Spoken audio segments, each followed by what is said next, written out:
नमस्कार, माझे पूर्ण नाव ज्ञानदेश करणे, वर्ग तिसरा. मी एक कविता म्हणून दाखवणार आहे. माझी एक गाय होती, तिला होते वासरू. तोच माझा दोस्त होता, त्याला कसे विसरू. नेहवायचं गुबगुबी दूध पिऊ. दोघांसाठी एकच पानं, आम्ही भाऊ भाऊ. दूध पिऊन झाल्यावर तो वारा पिऊन उंडारला की माझा बापू वाटायचा मलाच त्याला ढुंढायला. आम्ही असे उंडारताना भिंगरीच्या पायाने गाय पाहायची दोघांकडे सारख्याच मायेने. हिरवे हिरवे गवत कवडे कवडे नुस, त्याच्यासाठी आणले की गडी व्हायचा खुश.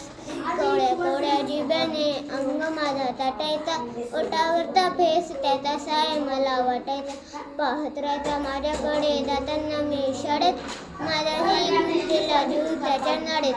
आज जेव्हा पाहतो मी भाव भात खाताना, आठवत राहतं